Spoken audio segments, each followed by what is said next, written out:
Spire Kids presents I Am, Hypatia of Alexandria, the scientist, mathematician and philosopher who illuminated knowledge in a world where very few women could be heard. Look at this night sky. Thousands of bright points, distant worlds, and mysteries waiting to be solved. Today, you peer into space through giant telescopes, send robots to Mars, and have the answers to the universe just a click away on your phone screens. But imagine for a second a world where none of that existed.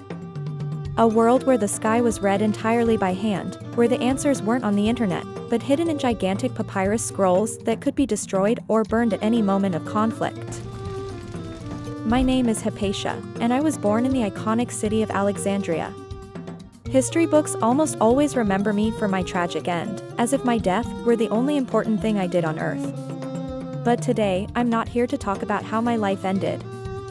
I'm here to tell you how I lived, how I defied the rules of my time, and why mathematics, which might seem difficult to you in school today, was for me the key to absolute freedom. Welcome to my world. I was born around the year 360 AD. You have to understand what my home was like at that time in human history. Alexandria, located on the coast of Egypt, was the center of the intellectual universe.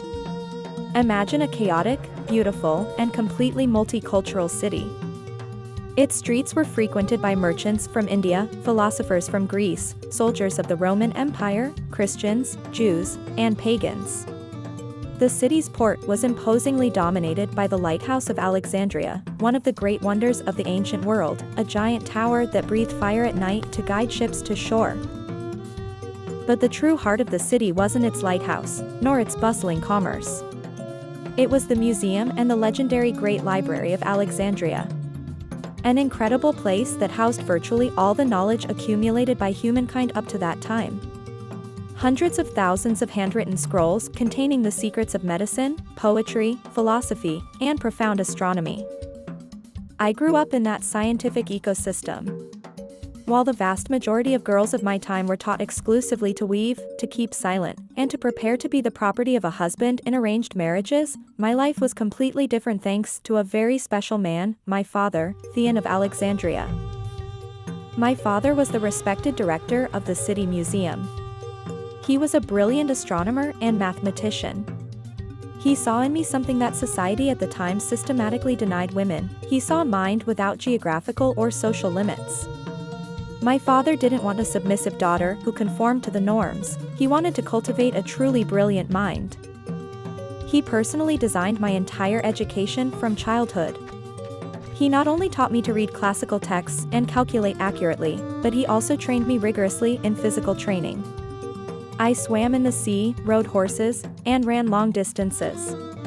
My father constantly told me that a healthy mind needed a strong body to endure long nights of study and research. My father gave me the greatest gift a human being can receive in life. He taught me to question everything established. He used to tell me a phrase that marked my destiny forever: Hypatia, remember that truth is never inherited. Truth is sought with the intellect. I soon ceased to be merely my father's student and officially became his research colleague. Together, we faced a major problem of our time. The books of the great scientists and mathematicians of the past were incredibly difficult for new generations to understand. They were riddled with translation errors, poor copies, and confusing explanations. So we became the translators of the universe. Together, we reviewed, corrected, and edited Euclid's famous Elements, the most important geometry book in human history. If you study triangles, parallel lines, theorems, and angles in school today, it's largely because my father and I cleaned and explained those ancient texts so they wouldn't be lost forever to the mists of time. But my true personal obsession was the curves and movements of the sky. I was fascinated by Apollonius's complex work on what are called conic sections. To understand it simply, imagine a cone. If you cut it completely straight, you get a perfect circle. But if you cut it at an angle, you get a figure called an ellipse or a parabola. To me, those geometric shapes weren't just abstract drawings in the desert sand. I sensed in my heart that they were the mathematical key to something much larger in nature. I couldn't know for sure at the time, but 1200 years after my death, an astronomer named Johannes Kepler would use those very same ellipses I had studied so much to scientifically demonstrate how the planets revolve around the sun. The geometry I championed in antiquity was the exact map of the modern solar system. Besides mathematical theory, I loved applied technology. People in the past weren't primitive, we were incredibly resourceful with the resources we had. During my career, I perfected a beautiful instrument called an astrolabe. Imagine it as a metal analog computer that fit perfectly in your pocket. By moving its concentric bronze discs, you could accurately calculate the position of the stars in the sky, know the precise time of day or night at any time of year, and predict solar and lunar eclipses with amazing accuracy. I also invented the hydrometer, which was a graduated glass tube specifically used to measure the density, weight, and purity of different liquids.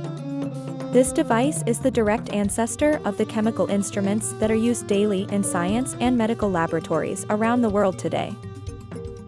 I would spend entire nights on the highest rooftops of Alexandria, the cold desert wind whipping my face, patiently measuring the precise angle of the constellations.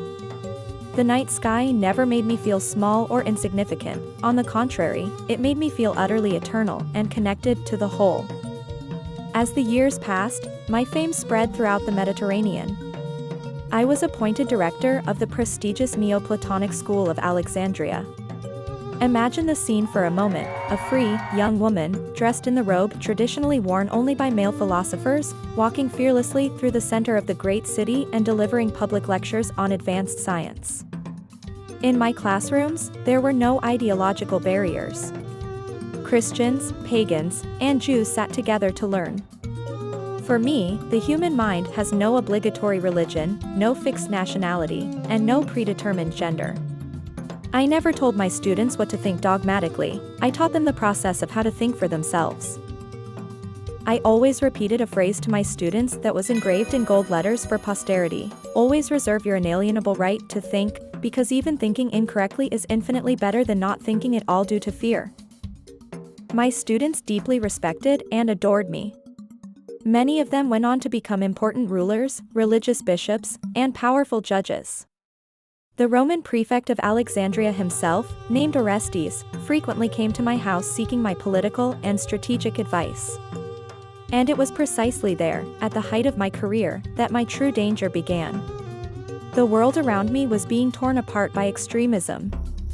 The vast Roman Empire was officially transforming into state Christianity, and the new, more radical religious leaders of Alexandria wanted to erase all traces of the scientific, philosophical, and pagan past.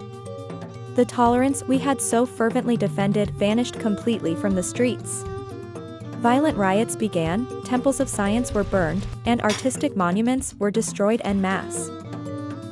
To the city's new and influential political and religious leader, a man named Cyril, my public persona represented a completely intolerable anomaly. Why did they hate me so much? Primarily because I was a woman with my own voice. An independent woman who was not financially dependent on any man, who was not married or under anyone's control, who taught advanced science to the masses, and who refused to kneel before the new dominant political power. In an oppressive society that strictly demanded women be invisible and submissive, my enormous cultural visibility was seen as a direct act of rebellion. So they began to spread very dangerous, false rumors. In public squares, they started calling me a witch. They maliciously said that my mathematics was black magic, that I used the bronze astrolabe to summon demons from space, and that my knowledge of astronomy was a terrible heresy against God. Profound knowledge, when misunderstood due to ignorance, frightens the masses. And fear very easily turns into blind hatred. Everything collapsed tragically in March of 415. The air in the city was thick with unbearable tension. I was peacefully returning home in my wooden carriage, mentally reviewing some complex equations of curves, when suddenly a mob of radicalized religious fanatics completely surrounded my path. There were hundreds of them, armed with hatred. They dragged me from the carriage with savage and unrestrained violence.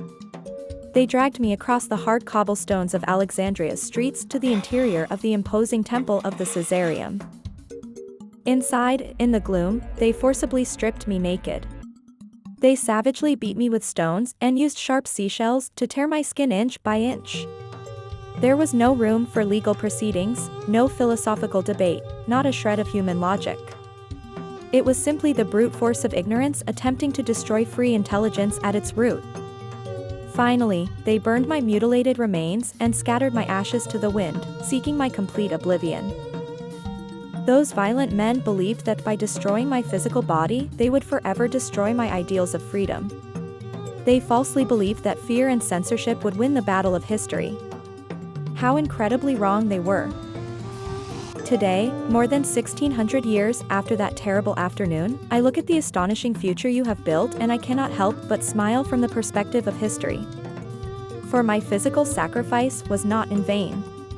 My legacy lives on in two of the greatest and most beautiful revolutions of modern humanity, space science and the tireless fight for women's human rights. In the field of science, I am now unanimously considered the historical mother of astronomy and academic mathematics. When modern space telescopes like Hubble or James Webb photograph the birth of a distant galaxy at the edge of the universe, they are using the physics and geometry that began with our astronomical observations on the Knights of Alexandria. In fact, if you look closely at the moon through a telescope, you'll see that there's an official crater that proudly bears my name, Hypatia crater. It's a beautiful, eternal reminder etched into the space rock that my human gaze was always directed toward the infinite cosmos and never toward the limitations of Earth. But perhaps my greatest and most profound impact today lies in the global fight for women's rights and equality.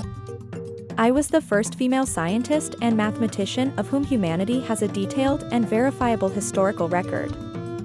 Through my life, I have conclusively demonstrated that the human brain has no assigned gender, and that the innate capacity to lead, investigate, discover, and completely transform the world rightfully belongs to anyone with the intellectual courage to do so.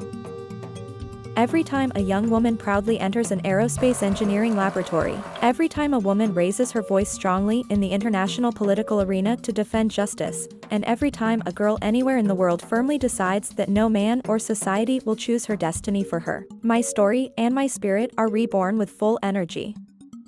To you, watching this historic video on your digital screen, I leave a very important task for the future. Never remember me with sadness or regret for my end. Remember my absolute courage. The world you live in today unfortunately still has its own forms of intolerance, its own absurd dogmas, and radical people who want you to stop asking uncomfortable questions. There are still people who prefer easy, false answers to making the noble effort to think critically. I am Hypatia of Alexandria, and although they try to erase my name with the fire and fury of ignorance, my spirit lives on today in every equation you solve and in every truth you dare to discover for yourself. Never let anyone extinguish your natural curiosity. Study with passion, investigate science, debate with valid arguments, and make mistakes as many times as necessary, but never allow fear to shackle your intellect, nor fanaticism to win the battle against the light of reason. Guard human knowledge with your life, for it took centuries of pain and darkness to reclaim it from the flames. Keep your eyes fixed on the stars and your mind completely free of fear. My story did not end in those streets of Alexandria. My story lives on in you, every time you gaze at the cosmos and dare to ask, why? For as long as you dare to question the world, I will never die. Always remember my greatest lesson: reserve your inalienable right to think, because even thinking incorrectly is infinitely better than not thinking at all. Look for me in logic, look for me in science, look for me in the stars, and there we will meet forever.